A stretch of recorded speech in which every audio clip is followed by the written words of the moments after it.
on TV, on radio, and on your smartphone. This is Talk TV.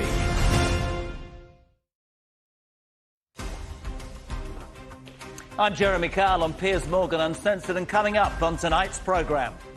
Missing in action with the Bank of England forced to step in to prevent economic catastrophe, we ask the simple question, where is our new Prime Minister as Trussonomics continues to crash the pound? With interest rates expected to peak as high as 6%, UK lenders are halting hundreds of mortgage deals, leaving first-time buyers stranded and thousands unable to afford their repayments. Is that a U-turn we see on the horizon? I wonder why. And has Strictly Come Dancing become the BBC's latest woke box-ticking exercise? Tonight, some of its former stars and why it's clear the show now values inclusion over entertainment. Live from London, this is Piers Morgan Uncensored with Jeremy Kyle. Good evening, my friends. From London, this is Piers Morgan Uncensored. I'm still Jeremy Kyle, back for 2 days only, not, of course, by popular demand, but because his lordship decided that he wanted to go to Scotland and play golf. Now, I had two options. I could follow him to Scotland, presumably in a lorry, and search for his balls in thigh-high rough in a rainy and windy Scottish golf course and end up looking like that idiot over there. Or I could sit here in a warm and dry studio and talk to you about things that, frankly, really matter. What did I decide? Yes. I wanted to ask you this tonight. What do you think the last few days have meant? We were promised, were we not, a tax-cutting mini-budget that would herald a new era for Britain. It's a new era, all right, just one that none of us wanted or, frankly, even begin to understand. I, like you, thought things couldn't get any worse with this cost-of-living crisis. How wrong we were. Truss and Kwarteng have managed to create their own financial crisis, which is some achievement given they've only been 22 days in the job. Today, The Spectator sums up the new PM and Chancellor quite nicely. Their incompetence would be laughable, they say, if it wasn't so serious. Today, the Bank of England have had to step in to calm markets that haven't been this volatile since the financial crisis of 2008. We hear the pound has tumbled to an all-time low against the dollar. But you know what? It would be easy to make it all about markets, wouldn't it, and economics and bankers. For me, let's talk about the impact on you. Have you got a mortgage? Do you know that your repayments could go up by more than 300 quid a month on a £200,000 mortgage?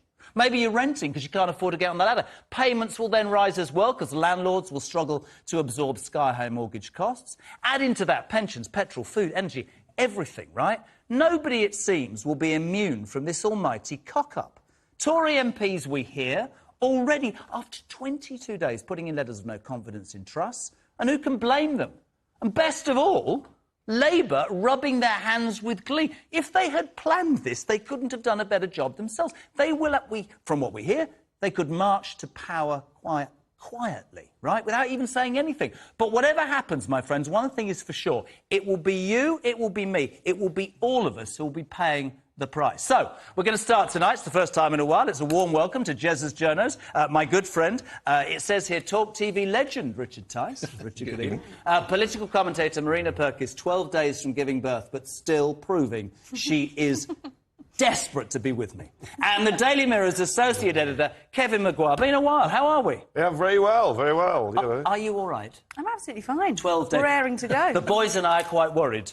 Can you imagine if this happened live No on... sudden movements. No sudden movements. Let's start with Liz Truss, if we can, Marina. Where is she? She tweeted 5 minutes ago, by the way, congratulations to Giorgia Meloni on her party's success in the Italian elections. What about the disaster that's befallen the United Kingdom? Good to know that, though. Yeah. So Georgia's not a friend. The jury's not out for Georgia. No. That even though there are, Mussolini sort of tendencies. And Well, let's not talk Italian politics. Let's just say that in 22 days, and I, to be perfectly honest, was quite vocal about, Sunak would never be trusted by the Tory faithful because he was deemed as the person that knifed Boris Johnson. What has gone on? She's absolutely fluffed it. 22 days in, and I don't know how she could have actually done any worse. We are basically living in the petri dish of what is sort of think tank dreamers' dream. So you've got to bear in mind, all of the people that have got Liz Truss's ear at the moment come from these dodgily funded think tanks like the Institute of Economic Affairs, for example. Got somebody on from that later. Oh, well, just maybe ask them about their funding, because that's an interesting question. Well, you stay around. You can do that for me, because they're not going to shout at a pregnant woman, are they? They might do. Richard, I mean, honestly, extraordinary. It's an utter catastrophe. And, of course, it's a double whammy that people forget, because on Wednesday they announced they had to have an energy price freeze. They did it completely the wrong way. They ignored my sound advice. So they've essentially put another 100 to 150 billion quid on the taxpayer, and that's going to last 6 to 9 months. The market knows that. Putin's gas taps are turned off. That's now been sabotaged, so that's going to make that worse. And then they cut the wrong taxes. It's right to go for growth. It's right to cut taxes for the lowest paid, the least well off, and for small businesses. They've done the opposite. It's an absolute catastrophe. The markets have realised it. It's hard to know where it goes from here. But it's incredibly bad. And what's happened today is the Bank of England has had to step in and buy bonds because the pension markets are in absolute meltdown through very complex reasons. Kevin, been a while. Great to see you, pal. Yeah. Just back from the Labour Party conference. It seems, as I said in the introduction, the Tories have messed this up so magnificently that Labour could literally, I mean, the latest opinion poll, 17 points, could just walk quietly to power without saying anything.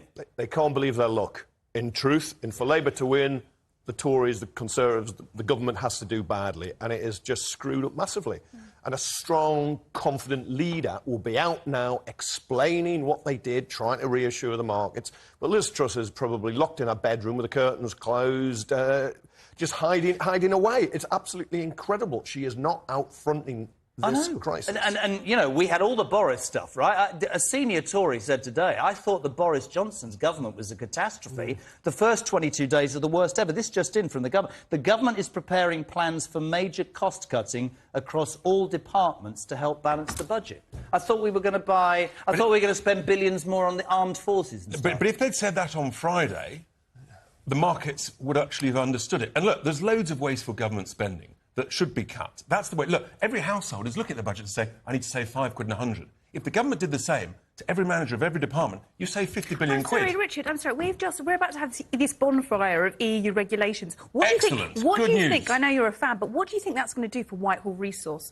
Do you think that's really the time that It means we can get rid of a load of unnecessary civil servants because they've got less regulations to monitor. Do you understand what's going to happen? To implement the change. Exactly. The change you want to change your trigger. That's what you do. Cut the regulations and then you get growth. Can I ask you all a question, right? And treat me like the idiot I am. Start with you, Kev, right?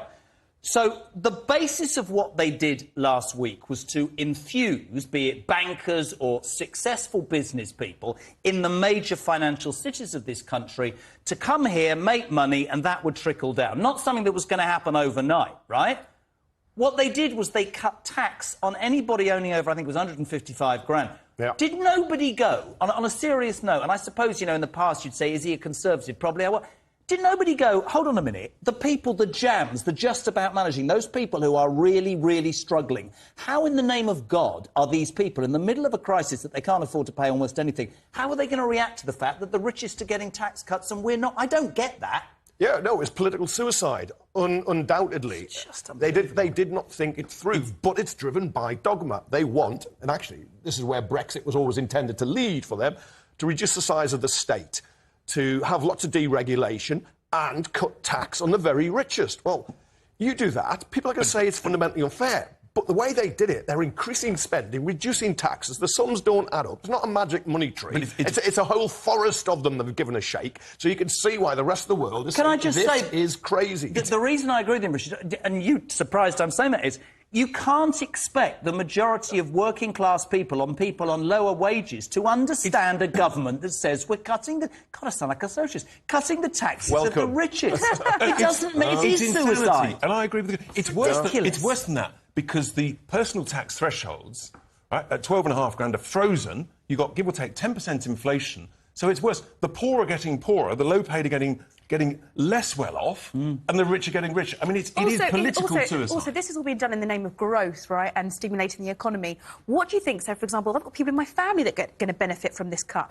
They aren't going to go and spend it in the economy. It's going to go in their savings account. So it's pointless. Which will be all right with the interest rates.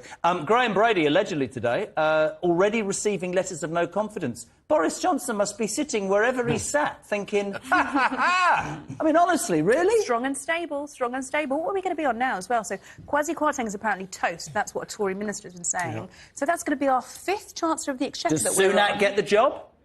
Do you know what? He's been fairly... Well, he's not accurate about not stuff. going to He's the not going. conference. He's not going to the Conservative conference. Remember, he warned that it was fantasy economics. Michael Gove said you're taking a holiday from reality. This is Narnia. We are in Narnia. Right, we could talk about this tonight. Final word, because I want to talk about They something could have else. got away with it if they'd cut taxes at the lowest end, but they haven't. They haven't indicated cutting spending. They've come at too late. It's. I don't know where it goes, Jeremy, but it's bad. I quite agree. I saw something on television this morning, it ripped my head to bits. David Norris, the man, one half of two violent criminals who killed Stephen Lawrence, taking a selfie in his prison cell. Xbox, gold watch, mobile phone. What is wrong with this country? What is the criminal justice system should be completely reformed? Why is he allowed to do that? He murdered somebody.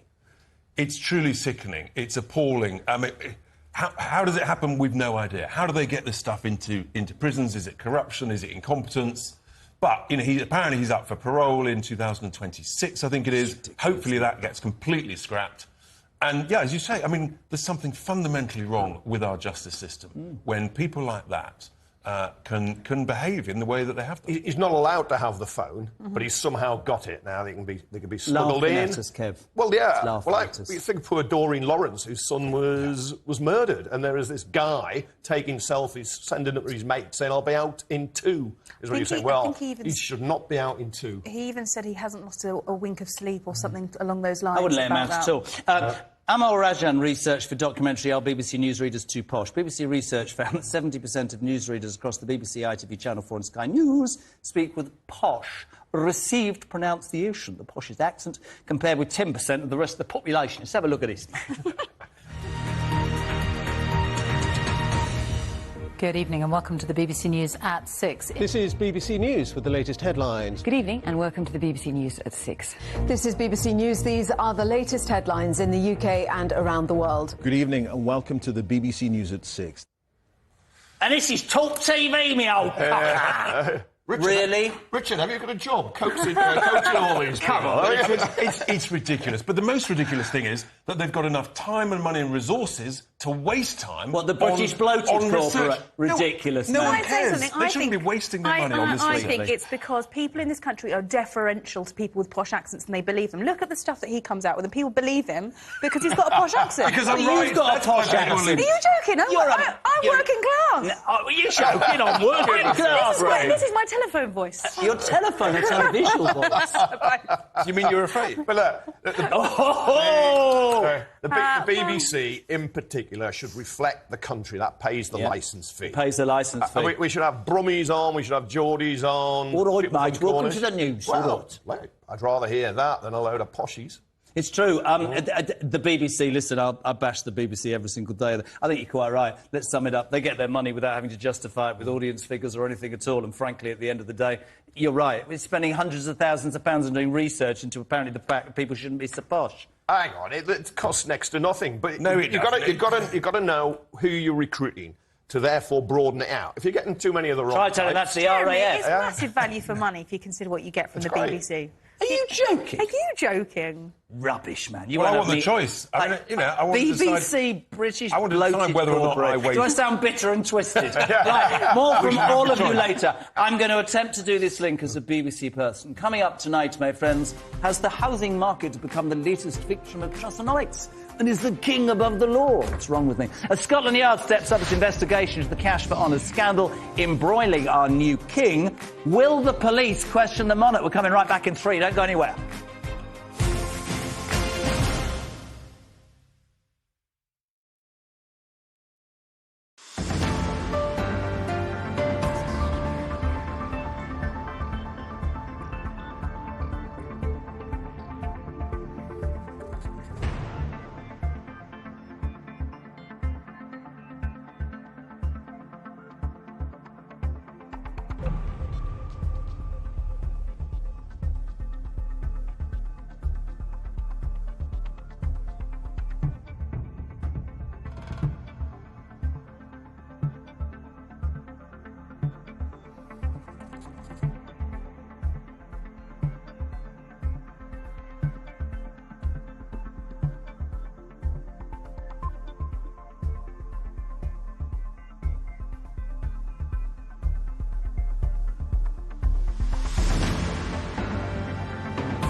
Welcome back, my friends. Now, with the Prime Minister and the Chancellor frankly missing in action and the UK economy on life support, the Bank of England have today stepped in to calm fears.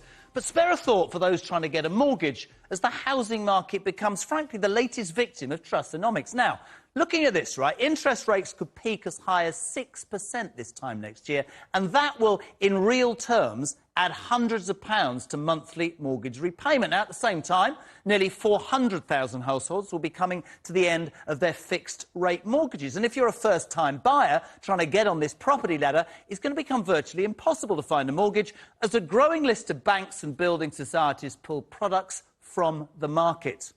Now, joining me now to try and make sense of what is frankly chaotic is estate agent Tobias Alexander-Rose and the Chief Operating Officer of the Institute of Economic Affairs, Andy Mayer, and Marina Purkis is still with us. I got here. Good evening, people. Marina is still here. Andy, I'll start with you.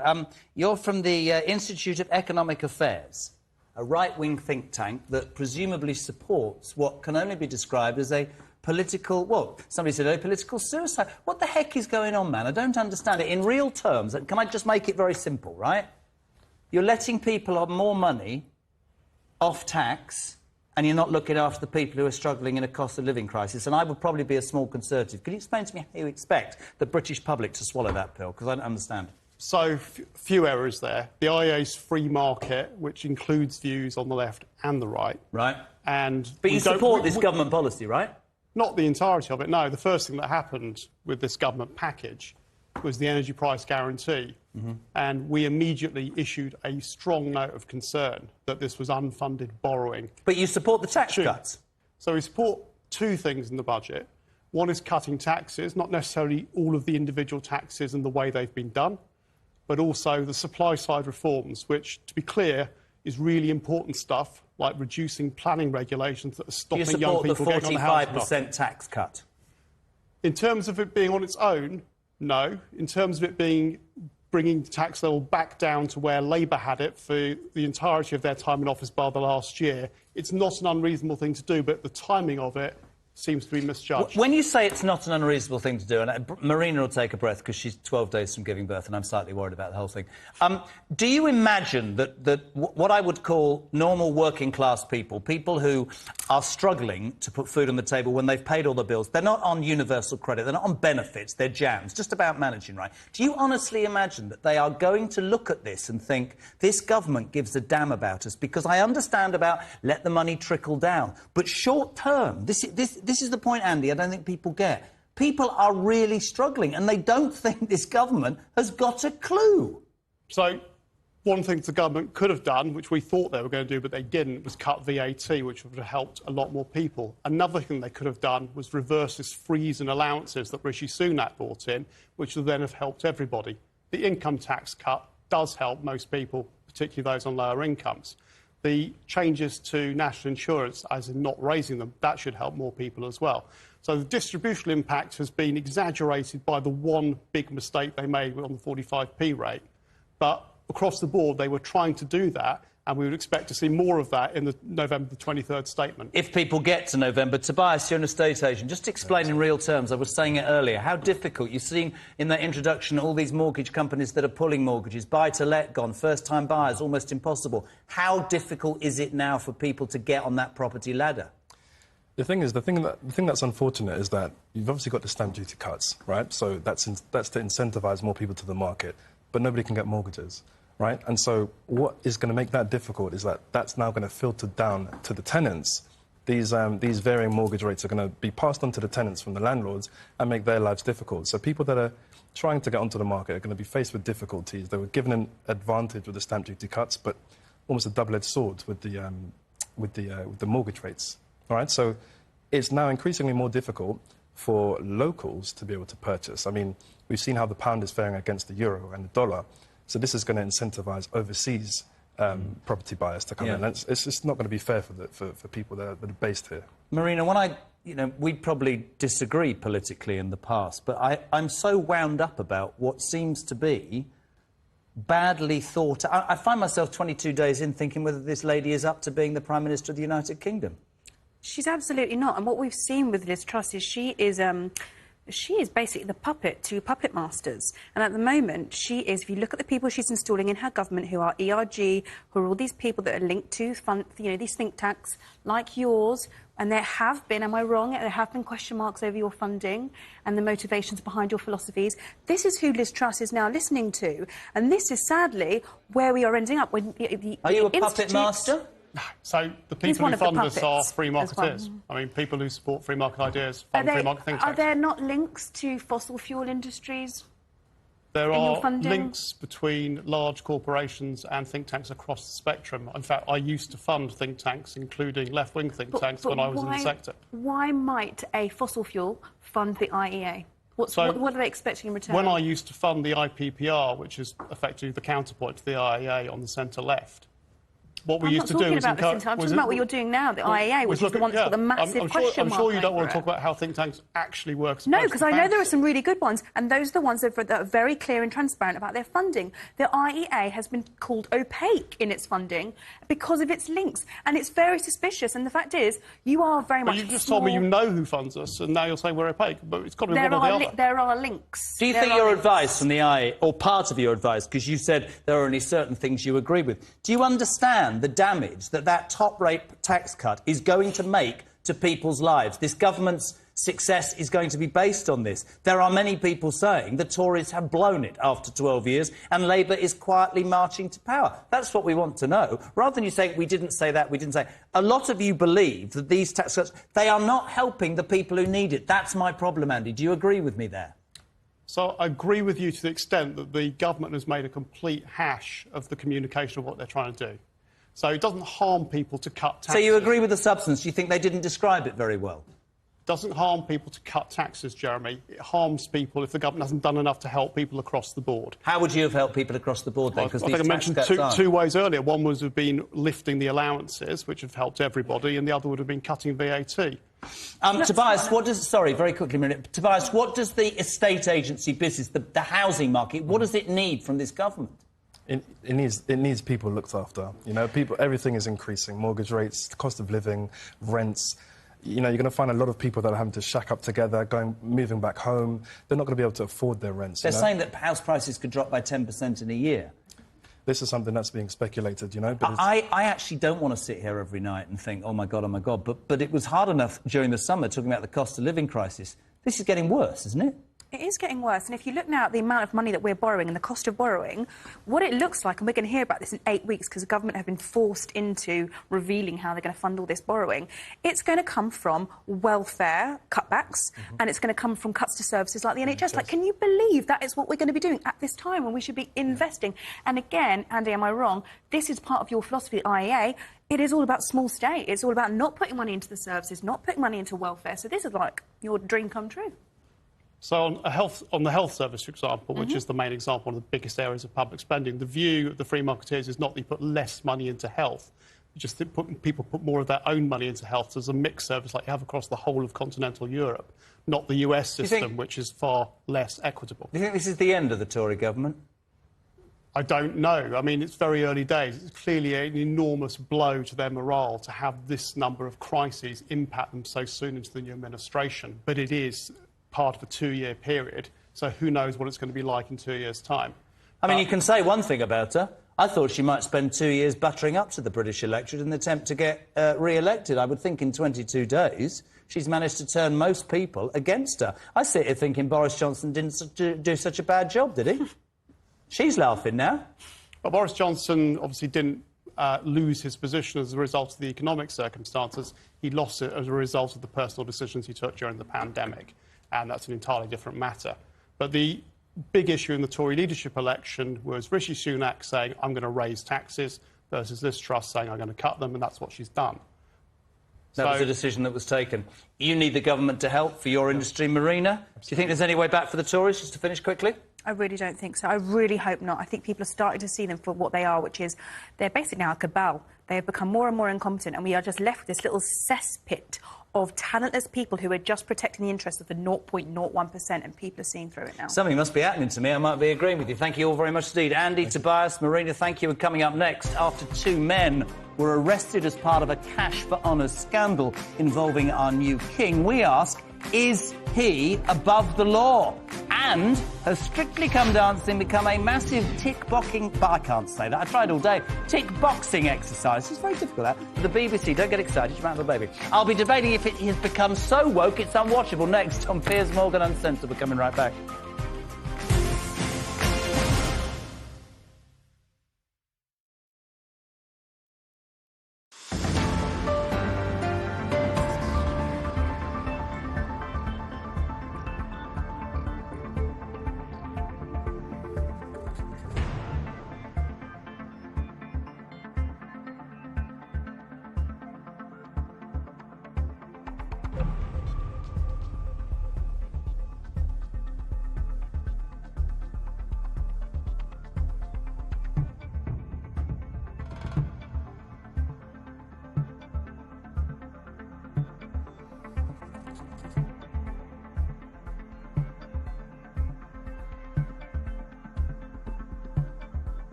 This is Talk TV.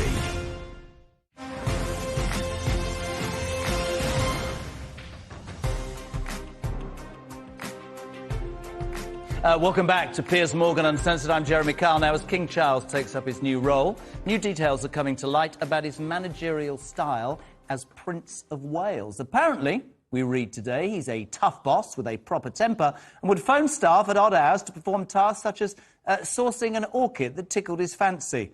And, of course, we all saw his angry side over Pengate. Oh, God, I hate this. Oh, look, it's going everywhere. Hang on. So nobody got shot. Where is that? Oh, look, it's everywhere. Oh, there it is. Bloody thing. What are they doing? Everyone's stinking. Happens every stinking time. But it gets worse. With two men being questioned under caution by officers investigating Cash for Honour's allegations linked to King Charles charity, the Prince's Foundation, it's not looking great for the monarch in his first few weeks on the job. Joining me now to discuss this is Talk TV legend Kevin O'Sullivan, the Queen Elizabeth's former press secretary, good friend of mine, Dickie Arbiter, and Daily Mirror associate editor Kevin Maguire. Let's start with you, Dickie, if we can. I thought you would. You would say, so he's got a temper. George V had a temper. George VI had a temper. The Queen had a temper. Charles has got a temper. William's got a... They've all got a temper. But did any of them ever take money in a plastic bag from Saudi Arabia? Genes. But come on, the money. You know I'm a royalist, but it isn't a good look for a monarch to accept and you know that story is relevant, isn't it? But according to the charity commissioners, he did nothing wrong. They're all collecting money. All the charities are collecting money. Rattling tins in the street, they're collecting tens of thousands. It's cash. OK, excuse me. They say he got a bag of money. He didn't do anything wrong. You know these two people they've questioned, Dickie? Would one of them be Fawcett, do we think? Probably. The former right-hand man. Is Fawcett... I mean, we don't know if that's true. That's an alleged comment, of course. But here's the thing that I find quite interesting. Fawcett and he were inseparable. Is Fawcett going to keep quiet out of loyalty, or is he going to spill his guts, do you think? Because he's been thrown out royally. Well, he has been thrown out. He was forced to resign because he was involved in the cash for honours scandal. I mean, how he got there in the first place, because he's not in a position to offer honours. Only the government can issue honours in certain quarters. On the other hand, the Queen used to issue honours, which the King can now do. But it has to be on the recommendation of the sovereign. Do you think Kevin, that Charles's judgment has been called into doubt because of Fawcett, because of money in bags, or do you think this is just the people who are anti the monarchy, the Republican arm of the United Kingdom, will do anything? Maguire will do anything to get rid of him. Bear in mind just how amazingly popular the monarchy is after the last couple of weeks. Well, the Queen was. We'll see whether part of the monarchy died with her and if he is as popular. But he was shaking the charity tin for the rich because he was living in some of the properties that were being done up with his cash. The money in the bag was the Qatari. The Saudi is alleged to have been offered help to get an honour and citizenship and other favours, and had a forest named after him at the Castle of May in gratitude by Prince Charles. Look, this is not good, and it's why I think the whole hereditary principle and the succession being immediate, this couldn't be investigated and scrutinised before he got the job. Anybody else go for a job in public life, this was hanging over you, these allegations are made, you would be put on hold, you would not be confirmed in your post until it was cleared up. And there he is, he's sitting tight now, he's got the top job, and the police are investigating his business dealings through that charity. They did say at the time that he personally had done nothing wrong. Kev Mark II, I mean, you're a royalist like me. Is it bad judgment? Is it the Republicans stirring up a hornet's nest? How do you see it? I think that Prince Charles, as he was then, showed appalling judgment a serial number of times. These sacks full of cash, as Dickie quite rightly says, not criminal, but a terrible, terrible look. The cash for honours, he should never have been involved in that. He's got himself into some serious scrapes, and the police may well have to interview the monarch of this land. That is How bad. does that work? That is bad. Yeah, however, I wish him well. I hope he can control his temper, and he needs to... I don't like his ideas about a smaller monarchy. I don't like his ideas about a meagre little coronation. We want majesty from the royal family. We want the kind of spectacle we saw at the funeral. We want that for the coronation. So I'm not sure he has the right ideas, but I wish him well. But one of his staff was involved with cash for honours. He personally wasn't involved. Fawcett, if it was him, was not in a position to offer honours. But then you have, Dickie, and I agree with you, but then I'm bringing you back to my favourite subject. Boris Johnson had to go, but it was all the people in Downing Street. Why did he have to go then? Does the main man not have to take responsibility, I guess, is the question. The main man only takes responsibility if he knows that that is what his person is doing. Look, I worked for him for 5 years. I didn't tell him everything I was doing. I was told to get on with the job, and I got on with the job. If I needed to know something, then I would phone him. But cash for honours, that was a rogue employee going off on his own, allegedly. Michael Fawcett, his right-hand man. Bad judgment to have him as his right-hand man, then. But interestingly, Michael Fawcett, Dickie, has had to resign 3 times. Now, there's the argument. If Charles... And apparently, I don't know, you'd know more than me, apparently it was Camilla who said, you are going to ruin your coronation and everything that's going to happen unless you get rid of this bloke, because this is the 3rd time. Therein, and we're both royalists, that isn't great judgment. The first 2 times he was fired. Was he? He was fired within the household. He was doing. How did he get back then? He got back because he was out of the household. He was running the charities. The man who knew too much, yeah? You must admit, Dickie, that was bad judgment for Prince Charles to have this guy back in the fold. What a family. What a family. You have Andrew, who pays £12 million to keep a sex case out of court. You got Harry making all sorts of accusations with his wife that they're racist and pretty deplorable. And now you've got Charles. Don't get me started on her, though. Charles. Don't get me started on her. Now you've got Charles, who, through his foundation, has a police investigation. I must say, when I read this, and Dickie knows this, the old man worked for the royal family 41 years. I'm a royalist. The last thing the old man ever said to me was, "Bloody pen." He didn't say that. He said, "I fear that the monarchy will never be the same after the Queen." The Queen transcended, I said this the other day, she transcended, I think, almost every part of this country, religion, colour, creed, background, social class, because she was this stoic, You said, Dickie, very honestly, she had a temper. I never saw her in 70... Well, I wasn't been lying. No. I've never seen her on day 3. Of course, it's a stupid pen. She was this amazing woman. She admitted, did she not? She made one mistake, the Aberfan thing in Wales. But actually, the monarchy has changed, hasn't it? We know more than we ever did before, don't we? Well, yes. I mean, this is Charles's predicament. I mean, he's had to live his whole life in the spotlight. Yeah. The royal family have had to adapt to the media. And funnily enough, I think the Queen was much better at adapting to this new media-controlled world than Prince Charles and King Charles now. There is this sort of aspect to King Charles that he's like a figure from the past. You know, a regal character who snaps at his staff and gets annoyed with pens. You know, get that pen sorted out for me. There's something anachronistic about him, and he's got to raise his game in that respect. But as I keep saying, I wish him well, and I do think he's a decent man. All of the problems he's got into with these sacks of cash, he was just trying to raise money for charity, but bad. Well, he was. It was his he charity. Was. What do you think he was doing? Taking it for himself? He wasn't taking it for himself, was it? Renovating buildings. But he wasn't taking it. That's where some of the money went. It wasn't for himself. Charity. It was for the Prince's. You know that as well as I do. Yeah. It wasn't for himself. Did he renovate any buildings with that cash? No. Yes, he did. Well, that's why he's got a forest. The Saudi guy's got a forest named at the Castle of You're Bay. making allegations that he is renovating buildings that he lived in. His buildings.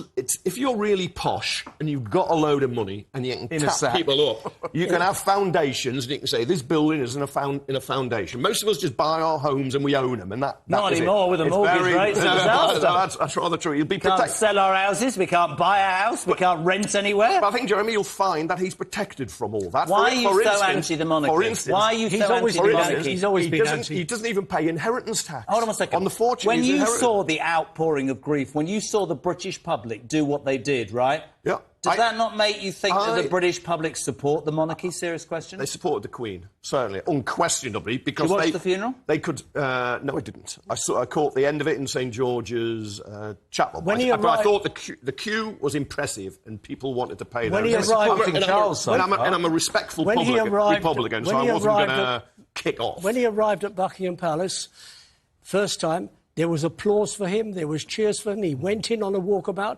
A woman pulled him forward to give him a kiss on the cheek. No protection officer pulled her away.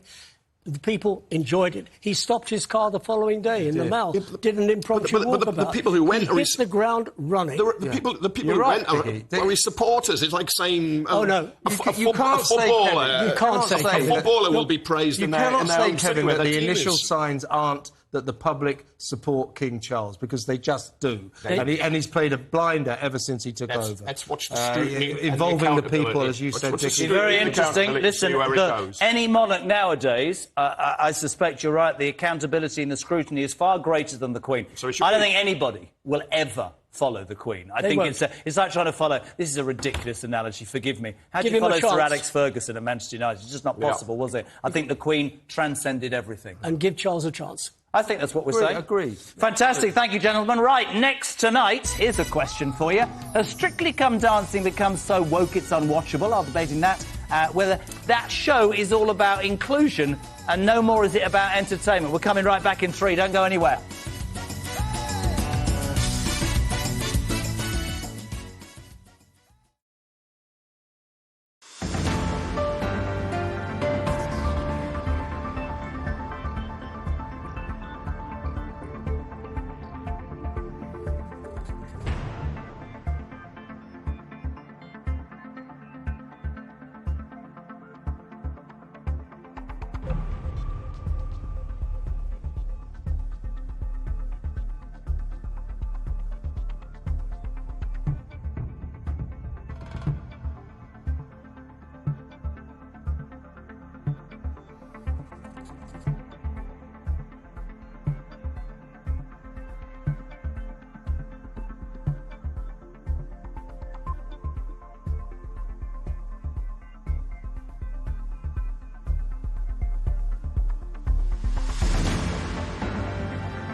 Welcome back, my friends. So, Strictly Come Dancing was once the staple of Saturday night TV, with over 10 million people tuning in every week. But there are now claims that it's become a box-ticking exercise. I said it, and has become so woke it's unwatchable. From having same-sex couples with absolutely zero chemistry to Paralympic champion Ellie Simmons, who has knocked down barriers her whole life. But how will the show's first contestant with dwarfism be able to perform dances like the tango and the waltz when a dance partner is twice the size? And look what they've done to Craig Revel-Horwood. The judge famed for tearing celebrities to pieces for a single misstep has suddenly gone really soft. Watch this, disappointing. Your upper body needs work, and you also... Well, all the steps were sort of there sometimes, but they need to be danced with a little bit more ease. And I think that's what Shirley means, you know, with the breathing. But I think you did a really, really great job. Thank you. Oh, God, he's gone beige as well, right? Joining me is former Strictly professional dancer A.J. Pritchard.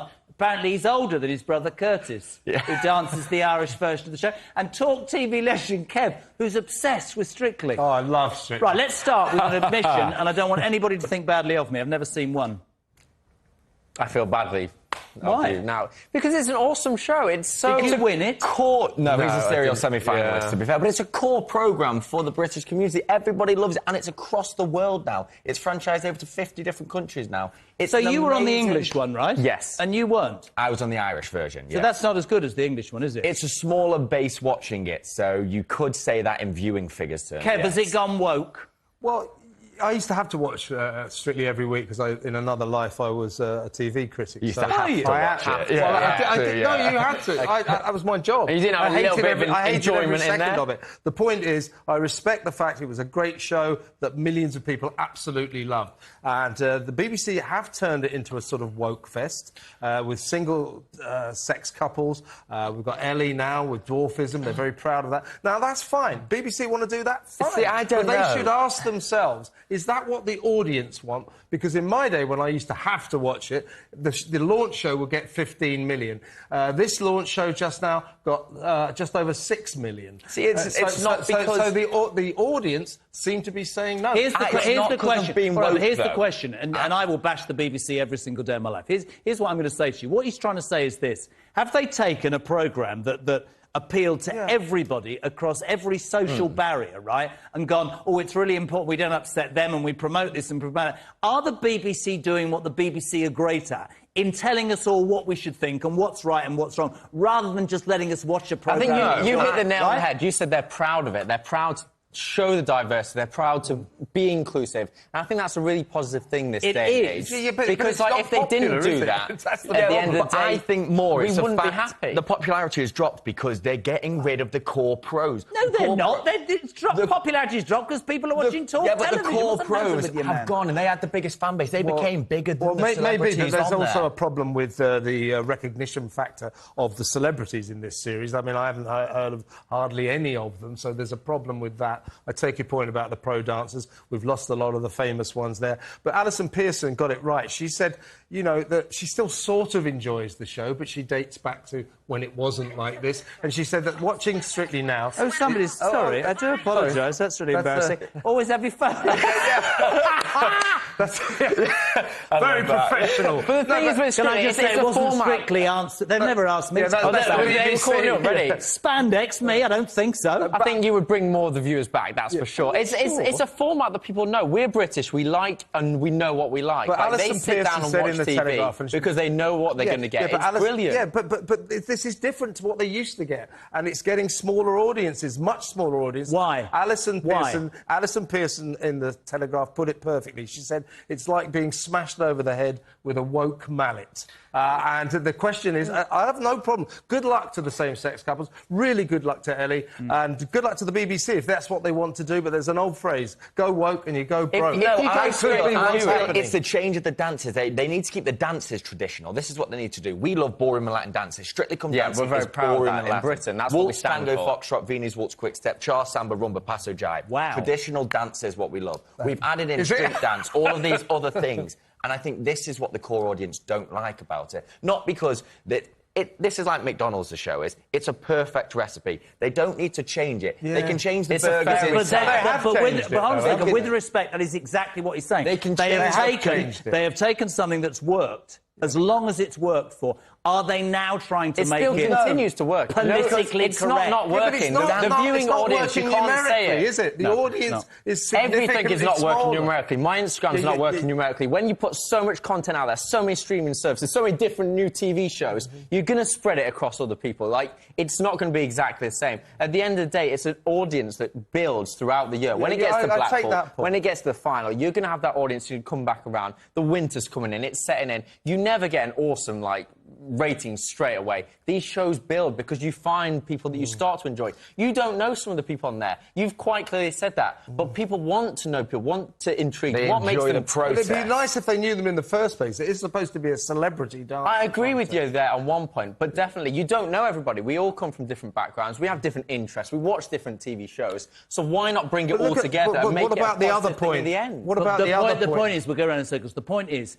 why take a product that works? Why take a product that appeals across the board and try and tick all the boxes that nowadays every single damn TV station and channel seem to do to make things appeal to everybody and end up missing the point, end up missing what you achieved at the first point, which is appealing. The great thing about this dance, whether you're male, female, female, female, however you dance together, if it's man, man, woman, woman, or whatever it is, dance is dance. It's a follower and a leader. It doesn't so much matter about that. So let me get back to the beginning, because I know where you're on that celebrity SAS thing. Yes. I've watched that. You got sent home. Yes. So how's career going? Any more acting? Kurt loves the acting. You know Maybe what? not so much Genuinely, for me. I actually love the acting from... I know I had a little bit of a bad experience on Hollyoaks and stuff, but I fell in love with it and I've continued doing it. Oh, you're off on one day. Hello? It is. Yeah. You should say Hollyoaks director. I'll be back again. I have to say, have we got that clip? I mean, I love these boys. This is... Trish? If you are at home dreaming of making it on television in an acting capacity, please watch this closely and never follow it. Watch. If we're going down... There you are. What are you doing? Trisha's little black book. Everything we need to start our own dance school. Oh, she's finished. How did you get it? I have my moves. Kev, critique it now. Don't say a word, boys. No, please, take it away. He's gobsmacked. We've taken the words out of his mouth. Taking acting to a new low. Let's go back to ratings. GCSE drama. Hold on, defence over here. 100 million times occurs in India. Like, it went viral. Yeah, it went viral. They've never had so much... But not in a good way. Hey, I didn't say that, did I? Any press is good press. What did you make of your acting ability? Do you imagine a Hollywood film beckons after SAS? Did you win SAS? Well, you're going to have to watch SAS, aren't you? He said something that's quite interesting. My brother is a serial semi-finalist. But the one thing, coming back to Strictly, that I do have to say, the viewing audience, they're going to vote for who they want to stay in. At the end of the day, we'll see who they want to win, and that's really important. I'll tell you who's going to win. I'll tell you who's going to... Ellie. She will win. I think... and the audience will not be as big as previous. I think it's very interesting. That's the problem. I'm only here because... We can come back and do that then when it gets to the final. Excuse me. I'm only here because Piers Morgan's playing golf, for 2 days at the Dunhill Links. Can you imagine Morgan on Strictly? Can you imagine him in spandex and a fake tan? What do you reckon? I don't want Piers on there. I want Jeremy on there. I just hate the idea of that, Why? Think he'd be a good listener and follower? It would come back to haunt me in all my nightmares. Would you want him to be partnered with... Are you going to do it?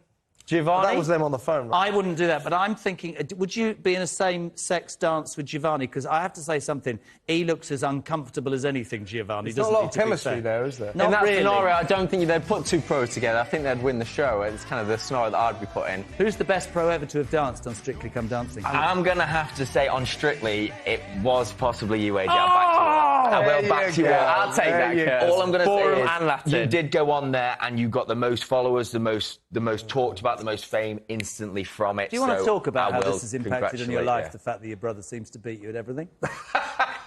It's a touchy subject, Jeremy. I like it. I feel like we should cut to the chase.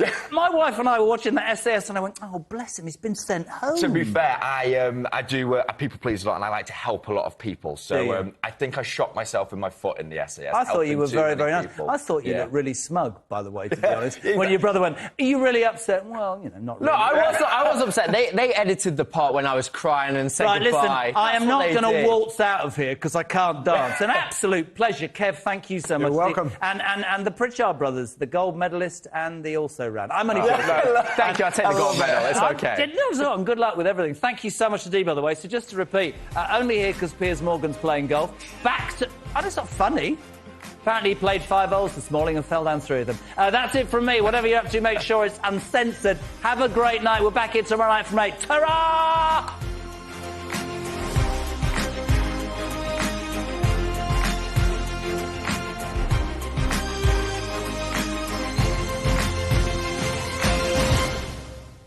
What was my biggest career moment? After spending about 25 years in Fleet Street, there's loads of stories I could tell you. But actually, I think I did an overnight show for Talk Radio in the early days, the night of the Brexit referendum. And that was actually quite a milestone because, of course, we started off thinking that Remain had won. And at 2:30, 2:45, after Nigel Farage had already said he'd lost, it turned out he hadn't lost. And it turned out we were leaving the European Union. So that was quite a shocker.